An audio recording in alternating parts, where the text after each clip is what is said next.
أعوذ بالله من الشيطان الرجيم بسم الله الرحمن الرحيم الحمد لله رب العالمين والصلاة والسلام على أشرف المرسلين سيدنا ومولانا محمد وعلى آله الطيبين الطاهرين وعلى أصحابه من الأنصار والمهاجرين وعلى من معه إلى يوم الدين. Dear brothers, dear sisters, Assalamu alaikum wa rahmatullahi wa barakatuh. And may you have a blessed Jumu'ah filled with an intimate relationship, a very close relationship in your mind and in your heart with Allah subhanahu wa ta'ala.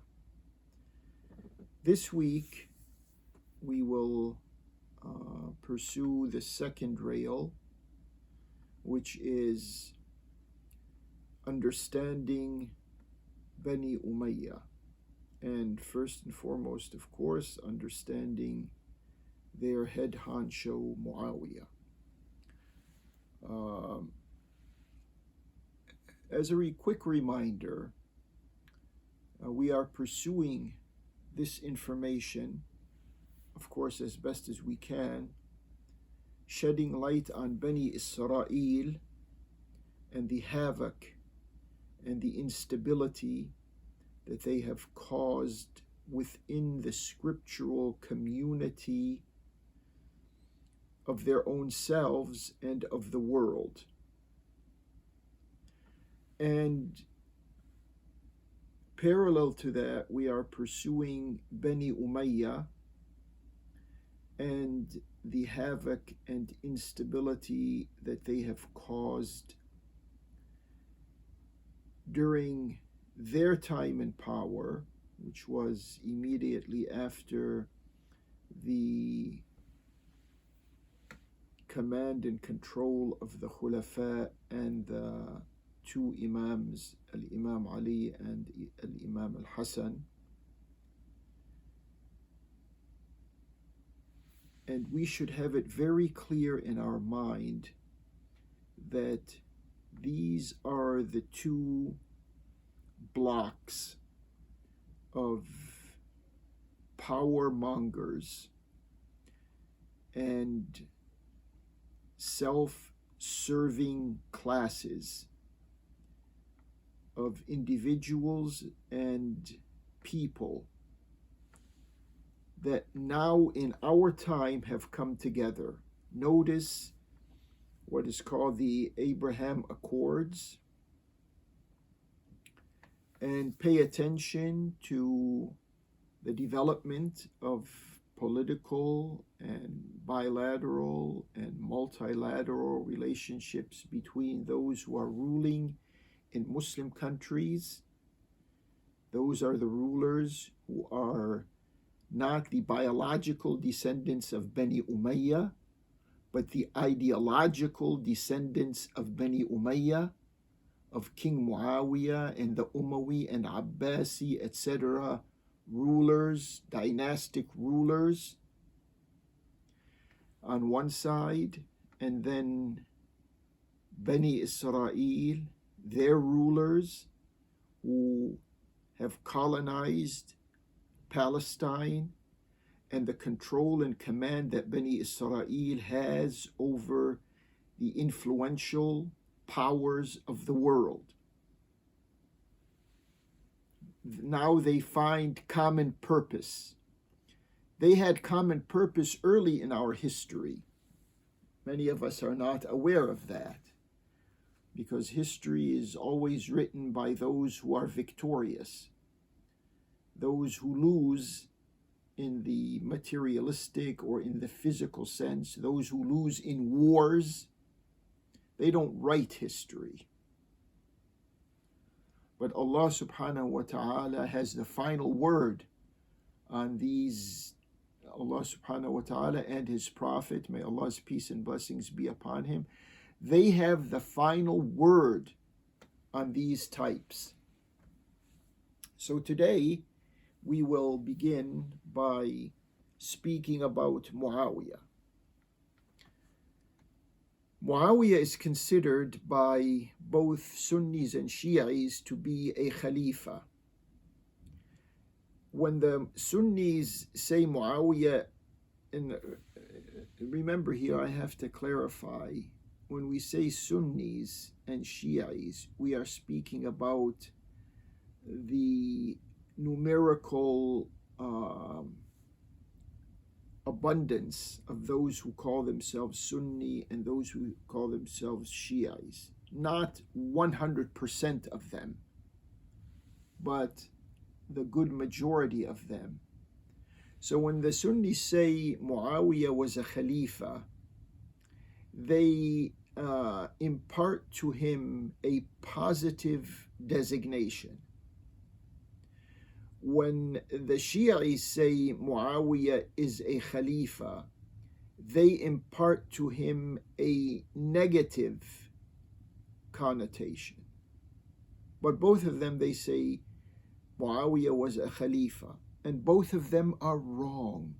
Someone is going to stand up and say, you mean to tell me everyone was wrong in all of these 14 centuries saying Muawiyah is a Khalifa, and all of a sudden you discovered that Muawiyah is not a Khalifa? Well, as I just said, history is written by those who have scored military victories.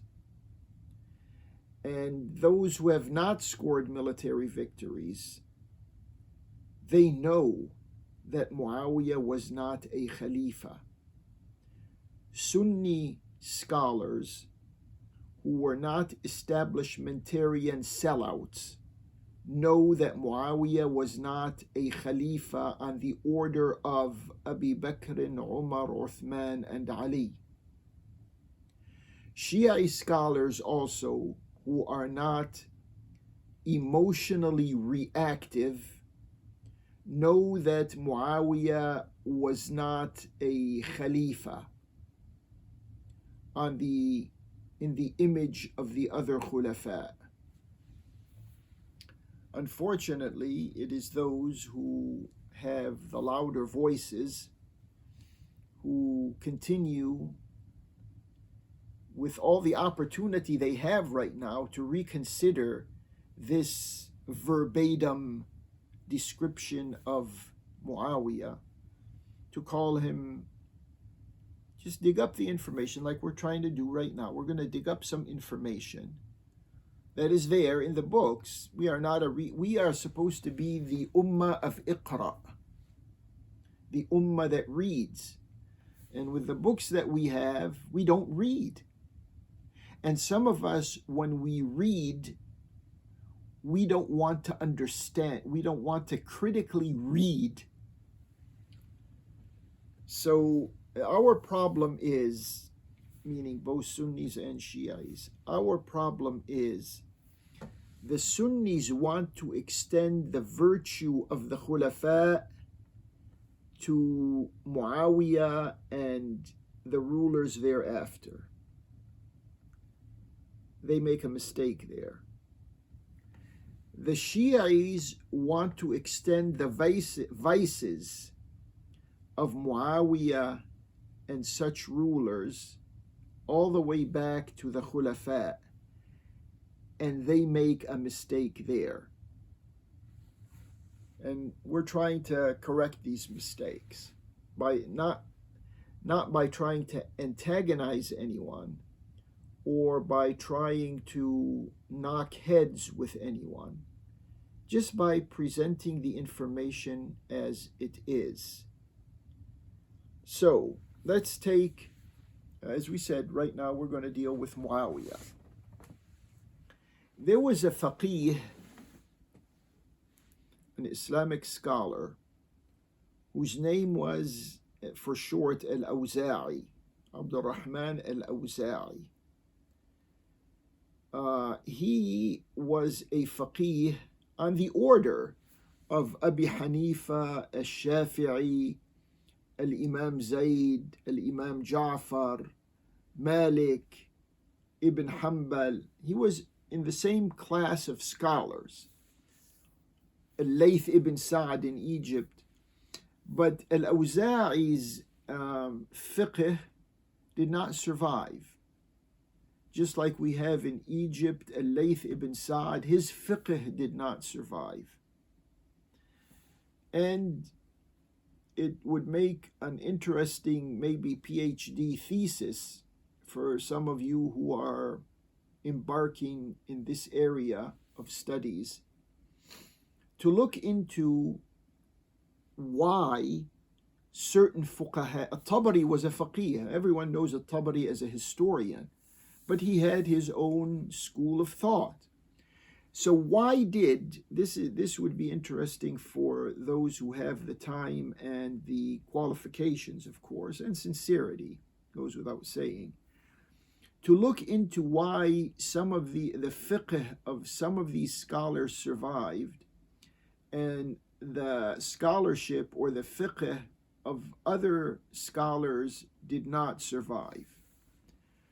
One of these fuqaha, Al-Awza'i, that we are going to speak about right now, by the way, his school of thought was predominant in Bilad al-Sham. He was born in what is today called Lebanon. And for some of you who are tuned into what is happening in that part of the world, there's an area in Lebanon called Ba'labak, or as the Lebanese would colloquialize it, say Ba'albek. He was born in that area. Actually, he was born in an area that is probably about 10 miles away from where my mother was born. FYI, I'm not trying to get personal here or anything, but just to throw that in as a piece of information. North of where my mother was born. His fiqh was predominant in Syria, what we call today Syria, Lebanon, Palestine, and Jordan, Bilad al-Sham. His fiqh was also very popular in North Africa. But then, after that, his fiqh died down, so to speak, and in those parts of Bilad al-Sham, the Levant, the Hanafi and Shafi'i fiqh became predominant, and in North Africa, the Maliki fiqh in Morocco, Algeria, those areas became predominant and dislodged his own fiqh. This Imam al-Awza'i was known to have protected minorities who were targeted by the powers that be during the Umayyad dynasty, and particularly during the beginning of the Abbasi dynasty. He lived that transition period, end of the Umayyads, beginning of the Abbasis.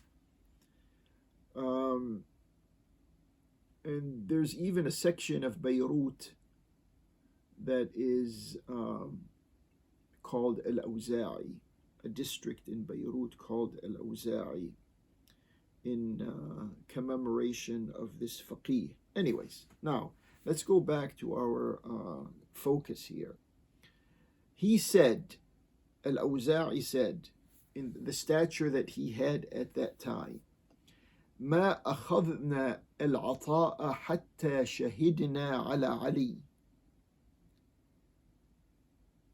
بالنفاق وتبرأنا منه وأخذ علينا بذلك الطلاق والعتاق وأيمان البيعة.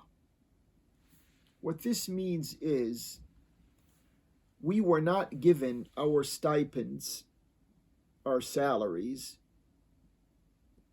until we testified against Al-Imam Ali. Our testimony against him was that Imam Ali was a munafiq. And if we were to renounce our testimony, we would have to divorce, and we would have to relinquish, if we had any persons who were within our family responsibilities. The average person would say, I'm not an average person here in the positive sense of the word. I just don't inherit terminology. But those who do inherit terminology, the average speaker would say slaves. Those who had slaves would have to relinquish their control over slaves. And we would no longer be considered honoring our allegiance to the ruler. Those are the ones who, and obviously Imam al-Awza'i here is saying that he was receiving money from the rulers, from the dynasty that was ruling at the time. And then he says, Imam al-Awza'i, by the way, was a very bright person. He became a scholar when he was still in his late teens, early 20s. And he was known to have traveled extensively from the areas that are known as Syria today, and other areas in Iraq, and other areas in that general geography. So now he says, فَلَمَّا كَبِرْتُ وَعَقَلْتُ وَرَسَخْتُ فِي الْعِلْمِ. So when I grew up and matured and became more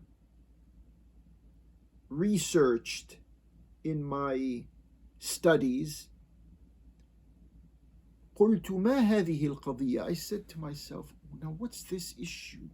Why is it, when I was still young, and in order to be recognized as a scholar, why is it that I had to affirm that Imam Ali was a munafiq?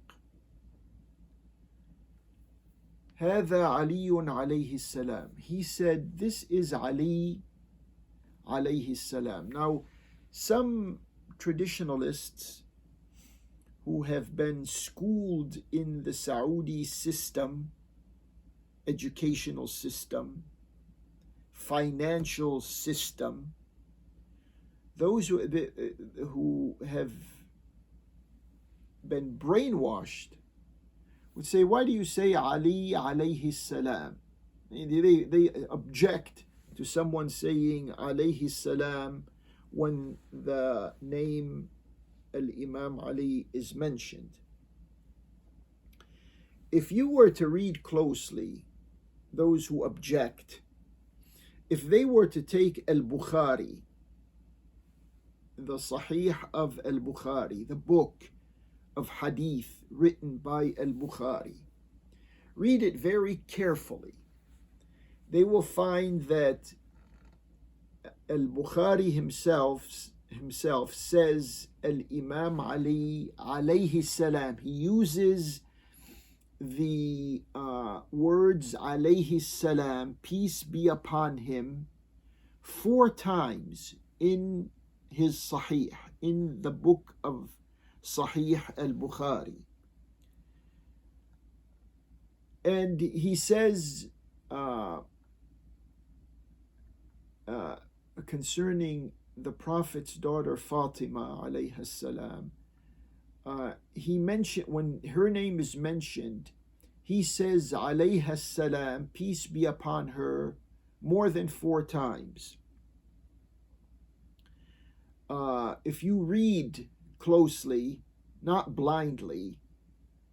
If you read closely the books of Al-Imam Ahmad ibn Hanbal and Al-Imam At-Tabari, you will also notice that they will, when they mention, not all the times, but some of the times when they would mention Al-Imam Ali or Fatima Zahra, Imam Ali's wife, or Al-Hasan or Al-Hussein, they would follow that by the honorific alayhi salam or alayha salam or alayhim salam. They had no problems that. Al-Imam Al-Tahawi, Al-Haythami, in his book Majma' Al-Zawaid, Abu Faraj, Ibn al-Jawzi, the one that is quoted many times by our contemporary Salafis, Ibn Kathir, who is known for his loyalty to Bani Umayyah, Al-Dhahabi. They all say at times, when Imam Ali's name is mentioned, they say alayhi salam. They didn't have any problem with that.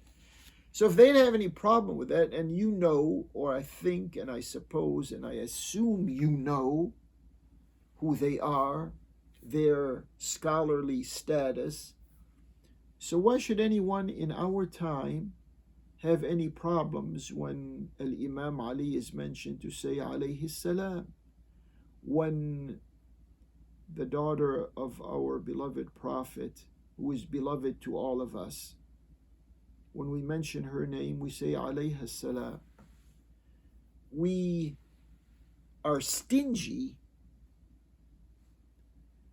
to say that because the Umayyad propaganda still lives on in our curriculum. Al-Awza'i himself, he asked some of his contemporary ulama, Makhul, who was the imam, the famous imam in the Damascus area and Bilad al-Sham, and Yahya ibn Kathir and Ata ibn Abi Rabah and Ubayd ibn Umayr. He asked them, look, many years ago, I took an oath in which I testified that Imam Ali was a munafiq. What do I do now? I realize I don't believe what I said. And they all responded to him saying that you are more or less not guilty of that because you were forced to do it. Now, I don't know how you want to interpret this. It can go in this direction and that direction. But what the bottom line is, Al-Imam Al-Awza'i realized that in order for him to have a rank among the ulama, he had to have the approval of the authorities, of the government. Same thing that is happening in today's world. There are those who graduate from certain academic programs, get their degrees, and then they want to become recognized. So they need governmental approval. And they gain that governmental approval because they want to make a career out of their Islamic knowledge. They want to gain a salary out of their Islamic knowledge. And remember the hadith of Rasulullah, may Allah's peace and blessings be upon him and his, in which Al-Imam Ali himself repeated, reminding the committed Muslims, وَالَّذِي فَلَقَ الْحَبَّ وَبَرَأَ النَّسْمَ إنه لعهد النبي الأمي إلي أن لا يحبني إلا مؤمن ولا يبغضني إلا منافق. Imam Ali is saying, by he who has cracked the grain and who has caused the breeze to break out, it is the Prophet's pledge to me that only a committed Muslim will love me, adore me, admire me, and only a munafiq, a dual loyalist, a multi-loyalist, is the one who will hate me, despise me, be against me. And this is in Sahih Muslim. This hadith that I just mentioned right now is in Sahih Muslim and Sahih at-Tirmidhi. For those of you who get, where did he get that from? So when Imam al-Awza'i realized that what he said at the beginning of his career was against his conscience, he divorced his wives. He had more than one wife. He divorced his wives. He freed those who were at his service. And he basically dispensed with everything that he had. These are the scholars. These are the types of scholars who are true to their conscience. And some of them we have in today's world. There are not many of them, but we do have some of them that go through these types of